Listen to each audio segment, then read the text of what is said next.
Kate, barely able to hold back her tears, sat in a chair in the hospital ward, looking at her sister Amelia. Amelia was not her biological sister. She seemed to be her third cousin. Kate was not well versed in the intricacies of kinship, and actually, they hardly ever communicated with each other. Kate lived in the city her entire life. She got a good education and got married there. Amelia lived in the village. Her home was almost 300 kilometers from the city where Kate lived. Amelia had no husband. The summer before last, spending time on the lake with a group of drunken people, he went swimming and drowned, leaving his wife and two little twin daughters, Chloe and Zoe, all alone. Amelia never married again. Thus, she raised her two daughters on her own. Kate and her husband Daniel came to the funeral and saw the terrible conditions Amelia lived in. Feeling sorry for her and the girls, Kate sent them parcels with presents from time to time. Daniel didn't mind, but at the same time, he didn't support his wife. "Do you think they will be grateful to you? Don't even expect them to," he said. "No, Daniel. I just want to help them out a little. Amelia is very kind. If she were in my shoes, I'm sure she would do exactly the same," Kate answered her spouse. "You are a holy simplicity," grinned her husband as he hugged Kate. "Just like Mother Teresa. Just listen to me. I don't know why this really happens, but usually, the closest people are the ones who are the most ungrateful. Relatives. You can help them in any way you can and treat them well. They will even thank you for it. But if trouble happens to you, they'll turn away and never even think of giving you a helping hand." "Well, Daniel, everyone has a different conscience. Mine won't let me do that. And I don't really send them that much. Sweets, toys, some clothes for the girls and Amelia. By the way, they're really grateful to me." Well, we'll see how it ends," Daniel stated skeptically. And indeed, things turned out pretty bad. One day, Amelia called Kate and asked her to visit her. "What? Are you in the city? Why didn't you tell me anything? You didn't come to see us either," her sister said, surprised and even a little offended. "Kate, dear," Amelia cried back, "I'm in the hospital. I'm dying. Please come over. I really need to talk to you." Amelia said nothing more and burst into tears into the phone receiver. And Kate, realizing that something serious was going on, couldn't hold back her tears either. They both cried while clutching the phones in their hands. When the first wave of emotion seemed to fade, Kate uttered, struggling to pronounce the words, "I'm on my way, Amelia. I'll tell Daniel now, and he'll drive me there. I will be at the hospital very soon. Just don't give up. Don't despair. I'm begging you." And now, she was sitting next to her skinny sister, whom she didn't even recognize at first, and listening to her sad story. It turned out that Amelia had been treated for a long time, having been misdiagnosed. She's getting worse and worse. Only when the infection had spread throughout her body did the doctors at the local hospital realize that and refer her to the city hospital for a checkup. But it was too late. The unfortunate woman had only her last days, maybe even hours. Amelia realized all this and accepted her fate without complaints. There was only one thing that distressed her: her daughters, who were now to be raised in an orphanage. "They are so calm and nice," Amelia said through tears. "They will go to school in September, but they can already read and write. They are both hardworking, my little helpers. As soon as I imagine what fate awaits them, my heart breaks into pieces. They won't even be able to defend themselves." Suddenly, Amelia squeezed Kate's hand in her weakening palms. "Kate, my darling, you have always been so kind to us. Don't leave my girls. Please take them with you. Your Daniel is a good person, and your son is the same age as them. You have a big apartment. I have no one else to take care of them. Kate, please. Evelyn, my brother's fiancée, is looking after them now. But she's so feisty and greedy and always cursing. And my brother is the same as Evelyn. There will be no normal life for the girls there. Nothing but suffering. And I don't think they will agree to adopt my girls." "Well, why are you already burying yourself, Amelia?" said Kate. "We have very good doctors here. He will get better. You'll see." In response, Amelia only cried and asked Kate to adopt Chloe and Zoe again. Unable to bear her sister's tears, Kate agreed. That night, Amelia passed away. Dear viewers, thank you for watching our fascinating life stories. I have a really big favor to ask of you. If you enjoy what we do, please subscribe to the channel, like, and watch our other videos. I've never asked you to do this, but it will help a lot to grow our project. Meanwhile, I'll continue to tell the story. Daniel was unhappy that Kate had taken on the responsibility of organizing the funeral, and was completely confused when, standing in the garden of Amelia's country house, she told him that she had promised her sister to raise their daughters. "You're out of your mind!" He raised his voice at her for the first time since they were married. "Where will you bring them? We have our own son, and there are only 2 bedrooms in our apartments. There's not enough space for all of us. And how are we going to support them all? Have you thought about it? After all, there will be almost twice as many of us. Besides, the kids are growing up. They need clothes and everything. No, Kate, you're obviously out of your mind." "Daniel, the girls will get an allowance for the loss of the breadwinner, and we will be their guardians. Please try to understand me. I can't leave them alone. Have you seen how vulnerable they are? Like 2 little sparrows. And the world is so big." "Don't try to make me feel guilty. After all, they have their uncle. And as far as I'm concerned, they have their own house." "Daniel, I've already had a chance to meet Amelia's brother. You too, by the way. He didn't even want to help pay for his sister's funeral. They will be his servants, like 2 little slaves." The husband wanted to say something more in response to his wife. But at that moment, the 2 little girls, Chloe and Zoe, came up to them. First, they hugged Kate, looking into her face, and then Chloe turned to Daniel and timidly held out some kind of envelope to him. "Is that for me?" he asked. "Yes, for you," the girl nodded.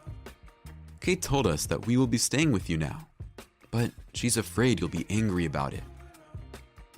Daniel glanced at his wife, put the letter in his pocket, and left without a word. Actually, he felt sorry for the girls, but he understood the burden Kate was about to impose on their family. He couldn't just go along with it.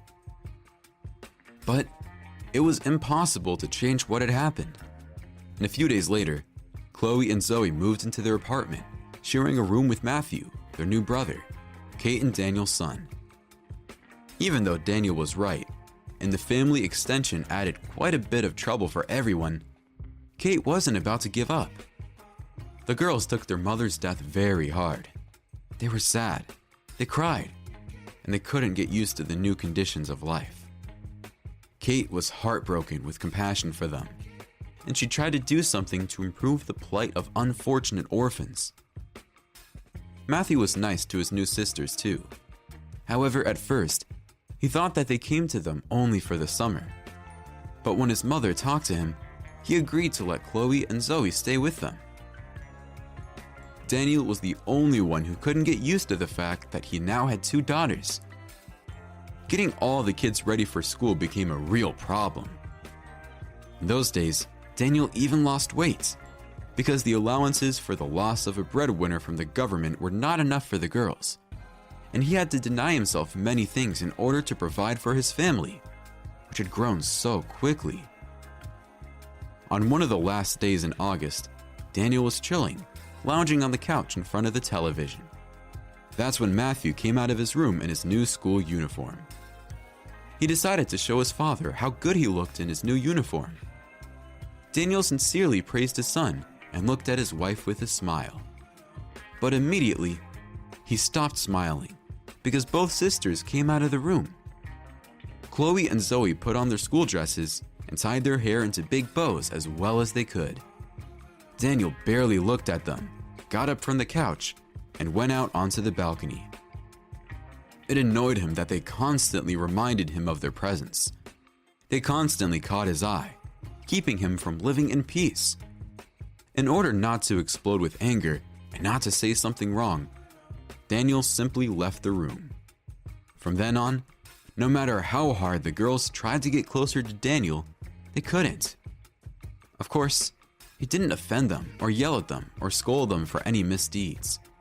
But it was obvious that he was having a hard time tolerating their presence in the apartment. He now lacked everything, including the attention of his wife, who was torn between the 3 children and himself. Daniel understood that the girls were not to blame for anything, but he could not help himself. He did not like those girls, and there was nothing he could do about it. And he couldn't get used to them either, and he didn't want to. So, 3 years passed. Daniel's birthday was coming up, and Kate decided to throw a party for her husband. The children helped her with everything, and above all, they cleaned up the whole apartment. Upon returning from work, Daniel saw many bags of garbage and unnecessary things at the front door. Kay looked out of the kitchen and asked him to take out the trash cans while she was busy with dinner. So, Daniel went outside with the garbage bags. He had already put a bag of the garbage next to the trash can when he suddenly noticed his old suede jacket in one of the bags and pulled out his favorite item, not understanding why his wife decided to get rid of it. Certainly, the jacket was quite shabby, and the torn sleeve didn't make it look elegant. Still, Daniel was sorry to part with the jacket. Suddenly, something crunched in one of the pockets. Daniel stuck his hand into it and pulled out a crumpled letter in a sealed envelope. He couldn't figure out how it had ended up in his pocket, and only when he unzipped it, Daniel realized that it had been there for years. Kate, meanwhile, had set the table and invited the children for dinner, waiting for her husband. Each of them had prepared gifts for him and waited impatiently for the birthday man. But Daniel did not return for a long time. Kate and the children discussed tomorrow's restaurant outing, repeated the poems and songs they were going to recite and sing in front of the guests, and Daniel was still not there. Worried, Kate left the children at home and went down to the courtyard. Daniel was sitting on the concrete fence near the garbage cans, clutching a piece of paper. The woman, unable to understand anything, walked up to him and asked what happened. Only now, she noticed with surprise that Daniel was crying, and he silently handed her a piece of paper written in a child's handwriting. Kate took it in her hands, and tears immediately came to her eyes. "Dear Daddy Daniel," was written on the piece of paper. "Thank you and Mom Kate for letting us stay with you. We will be good and obedient girls, your daughters. You will never regret being parents to us, and we will be proud to take your last name and tell everyone how good and kind you are. Thank you for everything. Your Chloe and Zoe. We love you very much." "Look," Daniel said to his wife, sighing heavily. "The lines are blurred with drips. The girls were crying when they wrote us that letter. They wrote it to me. Remember right after Amelia's funeral, they came up to us and handed me that envelope? They wanted me to read it right away, but I put it in my jacket pocket and forgot about it. God, Kate, what kind of callous person am I? soulless, stupid, and mean. You're kind and good, Daniel, and the girls know it perfectly well. And now you know it too. Come on, they're waiting for us. Dinner is getting cold, and if you've been wrong about something, it's never too late to fix it. Yes, Kate, I'll make it right. I'll be a real father to them, and they'll never regret agreeing to be my daughters. We have the most real and very friendly family, don't we? Of course we do. Daniel hugged his wife, and they went home together. And there, he hugged all of his children. There was a special warmth and comfort at the table that evening. The laughter and jokes did not stop, and everyone was happy. Only when the children were asleep, Daniel, who had kissed them for the first time before going to bed, took the letter out of his pocket, carefully smoothed it out, and put it in his photo album, where he kept the memories that were dearest to his heart. Kate watched her husband with a smile. She was sure that tonight, the happiness that had come to their house would never leave him again. Thanks for watching this video. Share your impressions in the comment section. Alright, everyone's presentations are done. Nick, the manager, said as he tried to move the discussion forward. Excuse me, I haven't. I recently found out something. Nick interrupted me and began to speak. There's apparently someone in this department who didn't graduate high school and is just a part-timer. Meetings should be for employees only. Absolutely right. His lackey, Mike, of course, agreed with Nick. I'm leaving. After leaving the meeting room, I started to shut down my computer. I noticed that an email had arrived, not in my personal inbox, but in the company's shared email. Thinking, there's no point in speaking up, no one will listen, I went home quietly. The next day, I heard a commotion from Nick's desk. He was staring at his computer screen, his face pale. Nick? Is something wrong?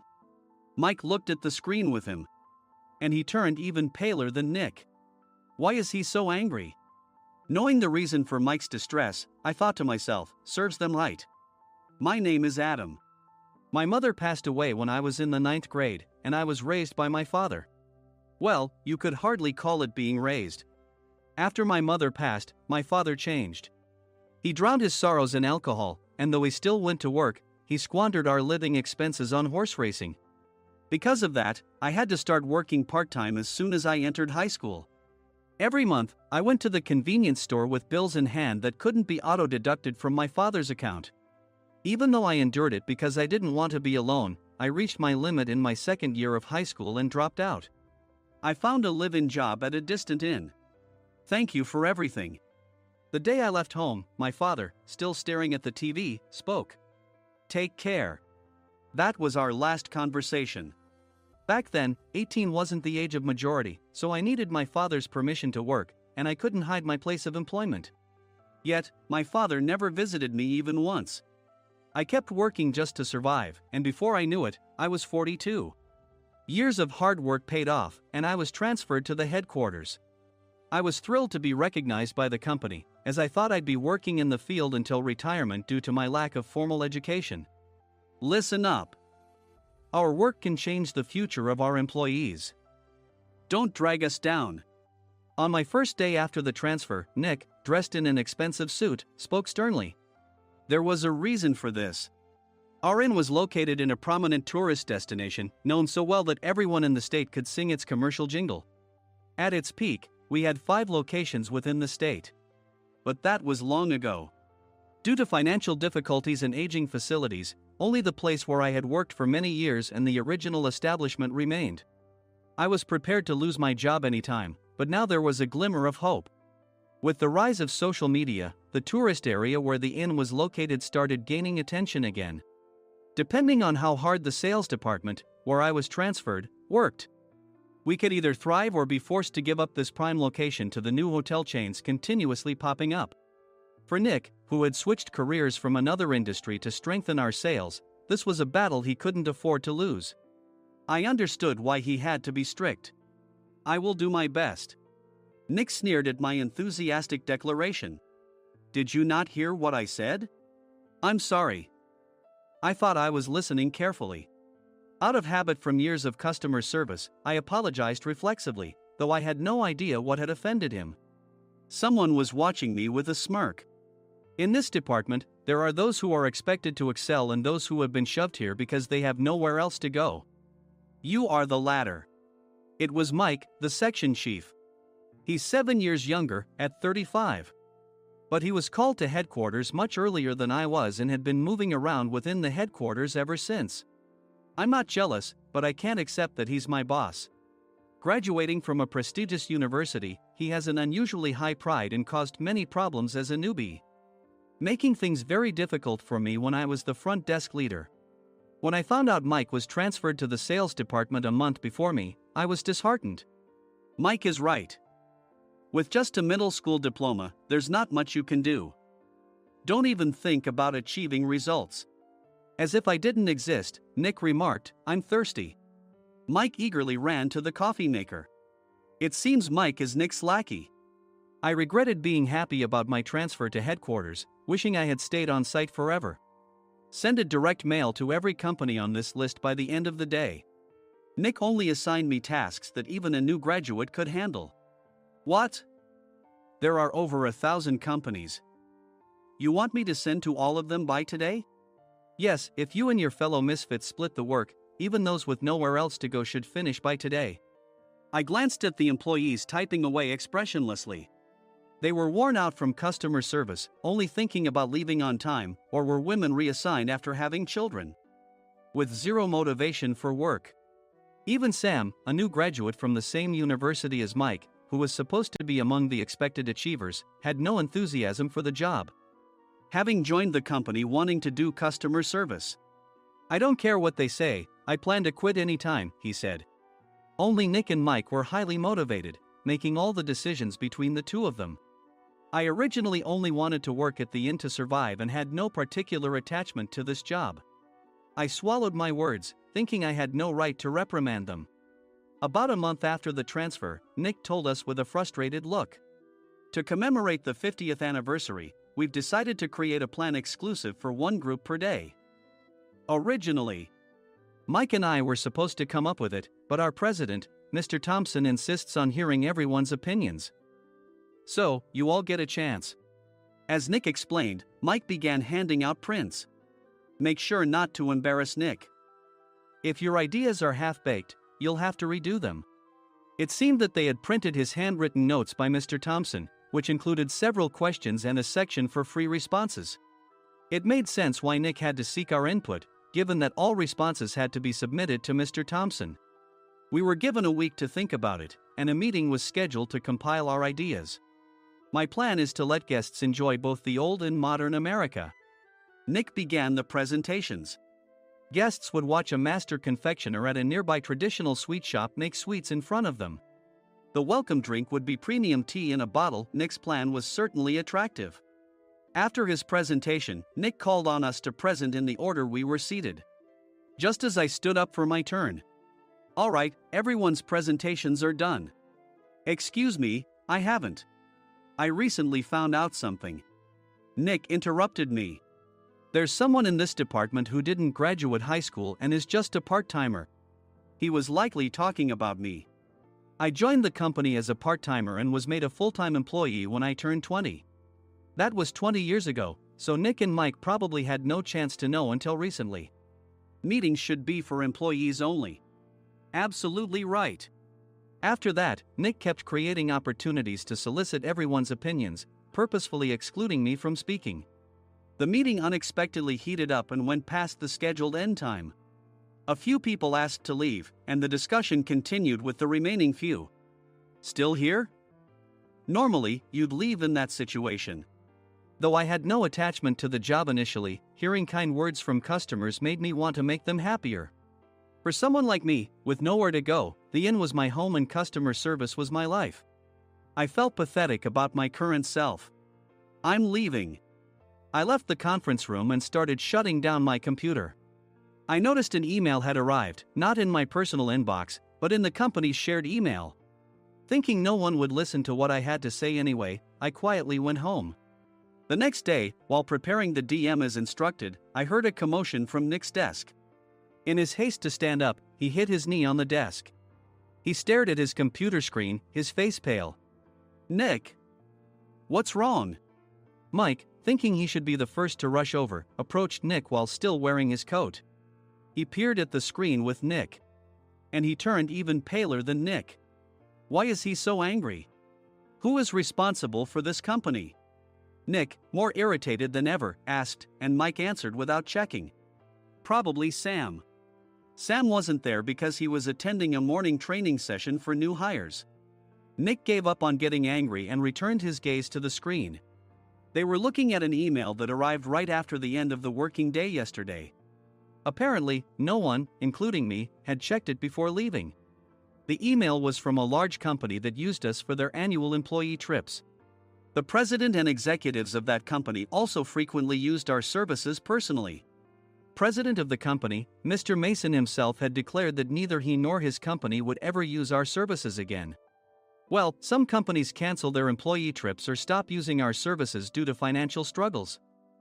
Let's just move on. Mike kept wiping the sweat from his forehead with a handkerchief. Knowing why Mike was so agitated, I quietly watched their interaction. Do you know how much revenue we get from that company? We can find other guests to fill the rooms, but we'll lose the banquet costs, gift shop revenue, rental car fees, and more. Moreover, the gifts were supposed to be prepared by the traditional confectionery shop involved in Nick's proposed plan. If it's known that we incurred such a huge loss at this critical time, Nick's position in the company would be jeopardized. Nick took a deep breath, seemingly trying to calm himself. All right, Mike. Go to New York right now and apologize to Mr. Mason. What? You're coming with me, right? I have urgent work to do. I trust you, which is why I'm entrusting this to you. Please. Mike, believing Nick's sincerity, agreed with a determined look on his face, saying, yes. That's Nick for you. Even if Mike went to apologize, Nick would shift all the blame onto him if the client didn't change their mind. Well, it was Mike's fault to begin with, so it served him right.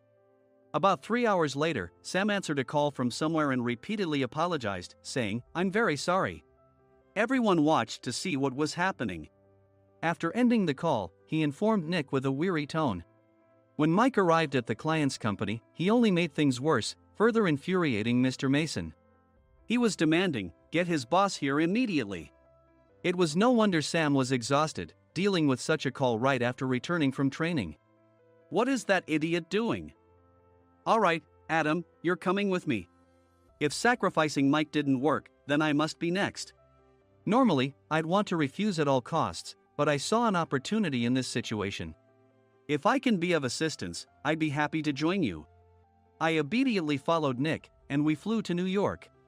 When we introduced ourselves at the reception, it became clear how serious the situation was, as the receptionist personally escorted us to the president's office. Angry voices leaked through the door, making both Nick and me uneasy. Excuse me. I'm Nick, the supervisor. I understand my subordinate has caused you trouble, and I deeply apologize. Nick, with his experience in the corporate world, knew enough to offer an apology before excuses. However, his customer service skills left much to be desired. I sighed as I saw Mike trembling like a small dog in the corner of the room. What kind of training are you giving your subordinates? Mr. Mason glared at Nick with a red face. The intensity of his gaze made even Nick take a step back. Regrettably, I joined this company only 2 years ago and was unaware of Mike's issues. I should have identified his shortcomings sooner. Indeed. I should have realized sooner. No sensible person would come to apologize and then give a lengthy presentation on the drawbacks of not using their inn. Nick froze, his mouth slightly open. Suspecting the worst, I picked up the documents that had fallen to the floor. It seemed Mike hastily prepared these documents on the plane, listing the disadvantages. Disadvantage 1: if you change the venue for the company trip, employees might suspect it's for cost-cutting reasons, leading to a negative impression. Reading it aloud half-jokingly, Nick snatched the papers from my hand and checked the contents with a furious expression. Among the stack of documents was a receipt from a nearby convenience store's copy machine. I felt a pang of dread, hoping he hadn't shown the receipt as well. What do you think he said when I asked what kind of nerve he had to do this? I'm very sorry. Faced with the dire situation, Nick must have thought there was nothing left to do but apologize. In a voice smaller than I'd ever heard from him, he uttered words of apology. He said, "I'm a Harvard graduate. I don't believe I said anything wrong." Mike!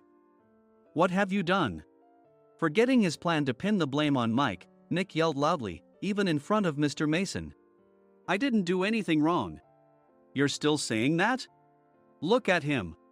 Mike pointed at me with a shaking hand. "I was assigned to headquarters in my 20s and now I'm a section chief. This guy only made it to headquarters at 42.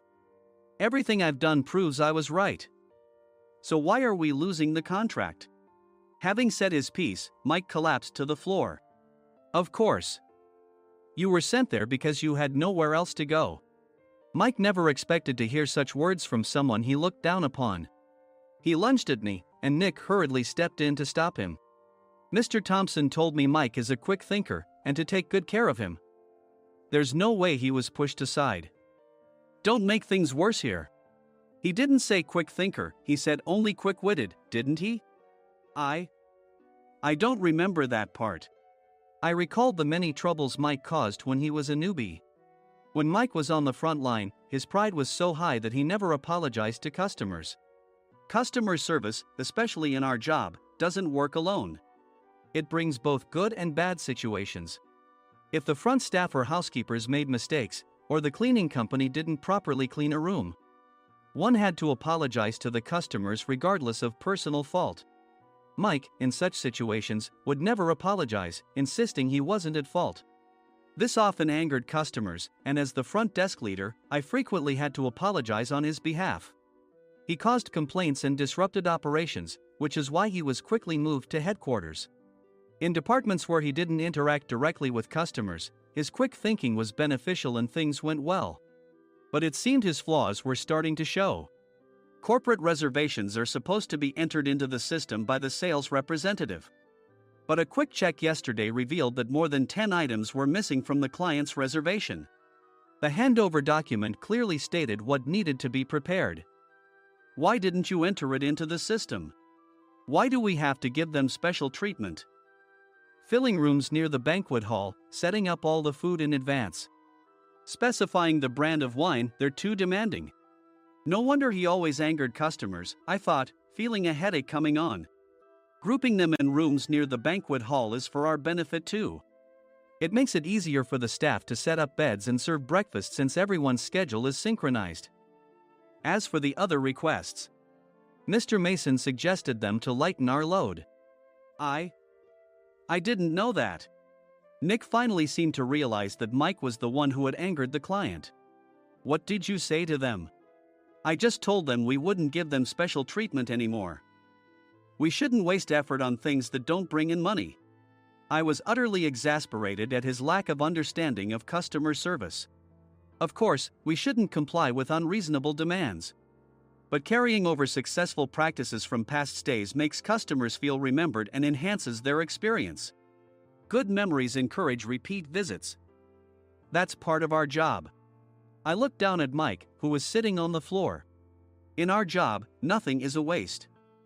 Mr. Thompson likely moved you to the sales department, hoping you'd finally understand this. How do you think he feels now that you've failed to meet his expectations? Mike, tears in his eyes, fled the president's office. I was amazed he still hadn't apologized. You have it tough, Adam. It's okay, we're all employees of the same company. I deeply apologize for this disrespectful incident. Especially after all the care you've shown us. If it weren't for you, Adam, I really would have stopped staying here. When I heard you were moving to the sales department, I was willing to reconsider if you handled it. Seeing us talk so amicably, Nick's face contorted. Do you two know each other? Adam's service is excellent. I always requested him specifically. Normally, we don't accept specific staff requests, but we made an exception for Mr. Mason, adjusting my shifts accordingly. He had personally stayed at our hotel just before my transfer, and during casual conversation, I mentioned, I'm moving to the sales department soon. If I hadn't told him then, things could have been much worse. Please continue to take care of us. I look forward to it. On the return flight, Nick awkwardly offered me a can of beer. It's still working hours. Of course, I had no intention of forgiving him for a single beer. Nick might try to pin everything on Mike and avoid any consequences. While pondering this, a startling fact came to light.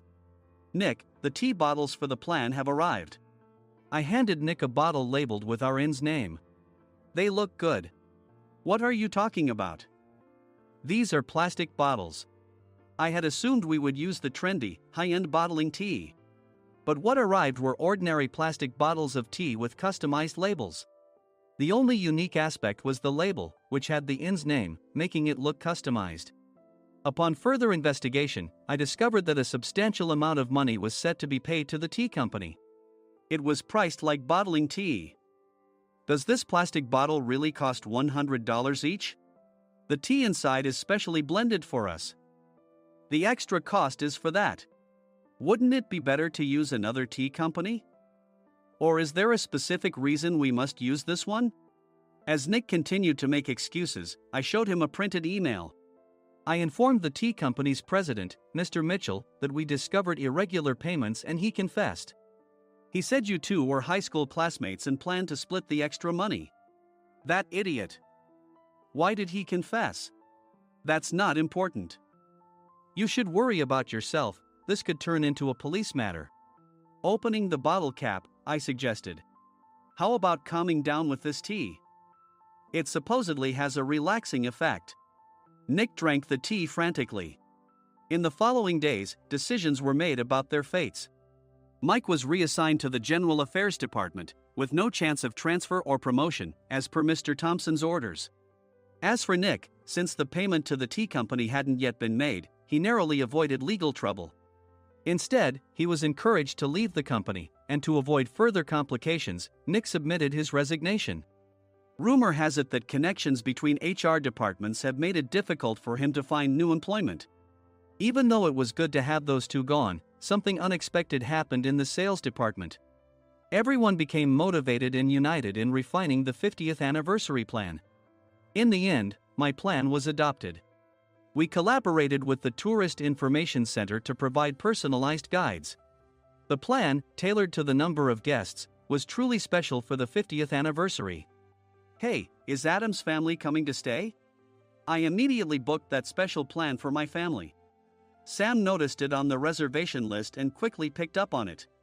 Yes, I'm inviting my father. That's great. I might invite my parents too. I lacked the courage to face my father just as Adam. But here, with the confidence Mr. Mason praised, I felt ready. The 50th anniversary plan was a perfect opportunity to reconnect with my father. I hoped to bring back the days when we could laugh together as we once did.